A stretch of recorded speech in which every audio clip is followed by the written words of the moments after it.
Hi, this is Dr. Lisa Olson, physician and founder of Smart Weight Loss Coaching. I'd like to briefly say thank you so much to our regular listeners who follow the show and tune in every week. My team and I are incredibly grateful that you take the time to listen in and also to share our show with those you care about. Truly, thank you. Also, if you're serious about wanting to lose weight, I'd love to see you increase your engagement with our podcast workbook. The workbook goes along with episodes number 1 through 50 and propels you to take action to create habits that will help you lose weight and transform your health. It's available through our website at smartweightlosscoaching.com.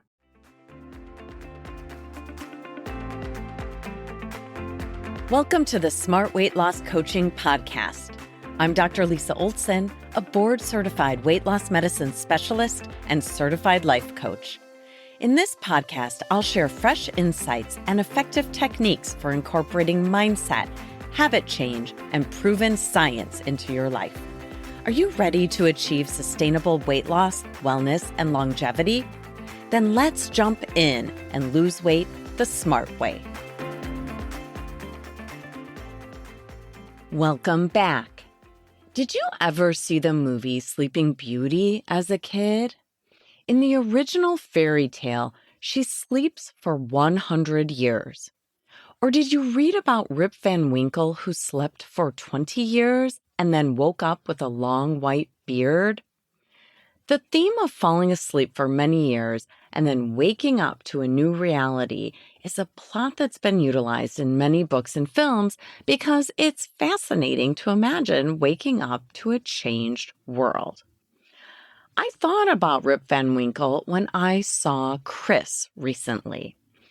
Chris is a distant relative whom I often see at family gatherings. He's the brother-in-law of my brother-in-law. Chris is a nice man who loves his family. That I could always see, but I never felt I knew him at all, even though I see him many times a year. Until last week. For the first time in maybe 25 years, Chris was super engaged and engaging at a family party. And then I remembered my husband mentioning that a few months prior, he had noticed a seismic shift in Chris when they spoke. Here's what changed that we could see on the outside. Chris looked healthier and had clearly lost some weight. No question about that. But what we really noticed was his energy, his spunk, the sparkle in his eye, and his joie de vivre, his exuberant enjoyment of life. This was entirely new. He was no longer sitting on the couch, eating and drinking while watching TV in the back corner of the family party. He didn't wait for someone to approach him on the couch in order to talk. This Chris was standing in the kitchen with the crowd, drinking a big glass of ice water, asking and answering questions. He was laughing, smiling, and seemed so happy. He even brought food for the potluck that he had made himself. Homemade delicious smoked sausage that everyone was raving about. We all wanted to be around this Chris, drawn to him because of his contagious, upbeat energy. Chris started telling us what happened with him almost a year ago. He realized that he was cutting his life short. He wasn't living. He was exhausted all of the time and just didn't feel well. He didn't sleep well, and it was making him feel depressed, although who knows which came first there, the chicken or the egg. Because of his realization, he made a decision. I don't want to live like this anymore, and I'm the only one who can do what needs to be done to change things.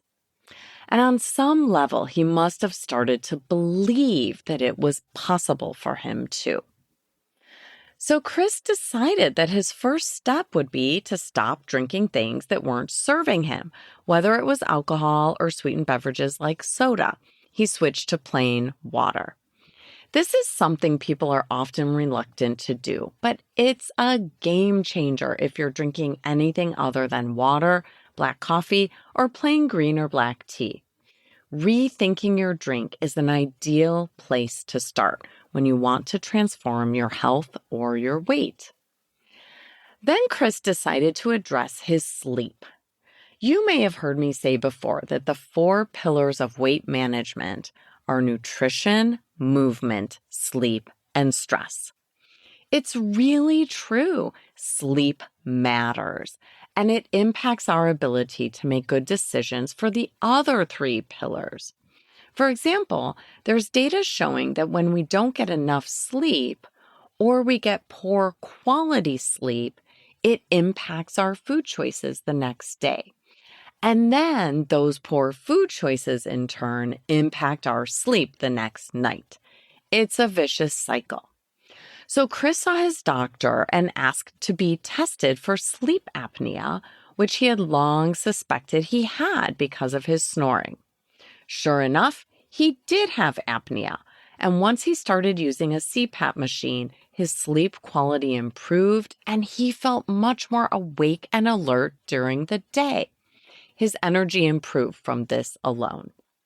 By the way, if you have a BMI, a body mass index of 30 or higher, there's about a 40% chance that you have sleep apnea. So if your BMI is elevated, if you snore, or if your bedmate says you stop breathing at times, it's definitely worth getting tested for sleep apnea. Please talk to your primary care provider about that. Coming back to Chris, each time he made a small change, he felt the impact, and it inspired him to consider what's next. What he did next was to turn his attention to his food, specifically eating when he was hungry and stopping when he had enough. Portions changed, as did the quality of the food he chose. He started shopping the perimeter of the grocery store and choosing foods that were fresh and healthy. He's eating lots of vegetables and lots of fresh food now. Chris also started reading the ingredient labels on the food he bought and had a big surprise when he realized that the majority of food we consume, food that comes in a package, is ultra-processed. Approximately 60% of the food consumed by adults in the United States is ultra-processed. Even worse, that number is 70% for kids. I actually had a pretty shocking moment in the grocery store myself today. I wanted to buy some heavy cream to use in a salmon and corn chowder recipe. I looked at the ingredient list for all 5 of the brands of heavy cream that they sold at a nearby grocery store. Every single one of them was ultra-processed. Let's pause for a moment to clarify what exactly does this mean. Well, if there's one ultra-processed ingredient, then we consider it an ultra-processed food or an ultra-processed product.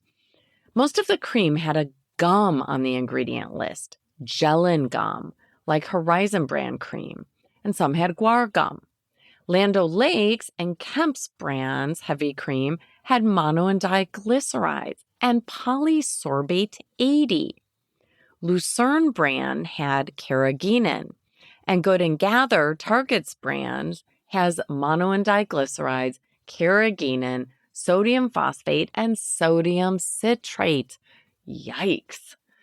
In case you're also in need of some heavy whipping cream for your salmon corn chowder, I finally found one that isn't ultra-processed. It's the 365 brand at Whole Foods. Their heavy cream's only ingredients are organic cream and organic milk. But don't think you can skip reading ingredients just because you shop at Whole Foods. Often enough, their products are ultra-processed too. We have to be mindful of relentlessly reading labels. Now that we understand ultra-processed foods have been linked to weight gain, Alzheimer's disease, type 2 diabetes, certain types of cancer, heart disease, and premature death, we have a compelling reason to read ingredient labels every single time we buy something that has a label. Let's go back to Chris. He started sleeping better, drinking water, eliminating alcohol, reducing his ultra-processed food consumption.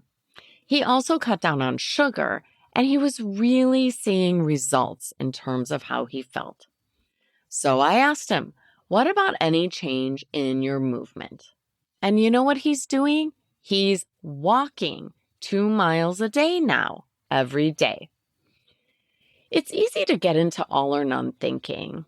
Some of you are former athletes or were really active in the past. You wouldn't have considered walking to be real exercise. It's time to let go of that all or none thinking. It's not serving you if you think walking doesn't count as exercise. In Chris's case, it counts a lot. Doing anything consistently, anything you do every day, is going to truly add up to a life-changing and weight-changing outcome, especially when you fast forward 1 year to see what just a modest amount of activity can do for you. Start today, friends. Your future self will thank you. One thing Chris recently added is some intermittent fasting. In case you're not familiar with it, intermittent fasting is an approach to eating that involves shortening the time window in which you eat and lengthening the number of hours that you go without eating. In theory, this gives your body a break from insulin, as well as other hormones related to eating and digestion. A common way to do intermittent fasting is to eat within an 8-hour window and then to fast for 16 hours every day. There are many other ways to structure intermittent fasting, which we'll talk about in more detail in an upcoming episode. Chris isn't eating at night after dinner anymore, and he's no longer eating breakfast. That alone reduced the number of hours in his eating window. The data on the benefits of intermittent fasting for weight loss isn't strong, but some people like to do it for the metabolic benefits. There is a strong health argument to be made for intermittent fasting. In fact, these days, Chris most often eats 1 meal per day or 1 main meal and then a lighter second meal, and that's working well for him. What I like most about Chris's story is that he's chipping away at his health goals, making changes one step at a time. He's starting with things that feel doable, like drinking water and walking, and then he dials it up without a lot of drama. He just finds something that feels better and goes with it. And he's not beating himself up when things aren't perfect. And as he's making these healthy changes, what I'm seeing is that he's waking up from a very long sleep. Just like Rip Van Winkle, he's living again. He's truly like a different person who emerged from a fatigue-fueled fog. I can't wait until the next family party to really get to know more about Chris. The other thing I'd like to highlight is that Chris is losing weight, but the process is slower than you might imagine given all of the changes that he's made. Like all people I see who have success losing large amounts of weight, he is patient, incredibly patient. Not getting frustrated by the scale is a big predictor of success in my experience. Losing 15 pounds in 10 months seems to be fine with Chris. His point is to get healthy and let the weight loss be a side benefit of his healthy lifestyle. There's no question that this movement on the scale is just the tip of the iceberg. Chris is in this for the long haul, making changes he can stick with and patiently believing that the scale will catch up with his effort over time. I know he's right. One of the biggest predictors of long-term weight loss success is showing up over and over again and continuing to practice the habits that will lead to good health, even when it takes longer than you expect to see a change. As you think about Chris's story, is there anything you'd like to write down as your NBA, your next best action? Something he's doing that you think might help you too? Come on, smarties, write it down, repeat it, remind yourself that you can do it. It's my honor to give a shout out to you, Chris, for the inspirational story you agreed to share with my listeners. Thank you so much. Thanks so much for listening. If you'd like more support during your smart weight loss journey, check out our group coaching program at smartweightlosscoaching.com. Until next time, stay well and stay smart.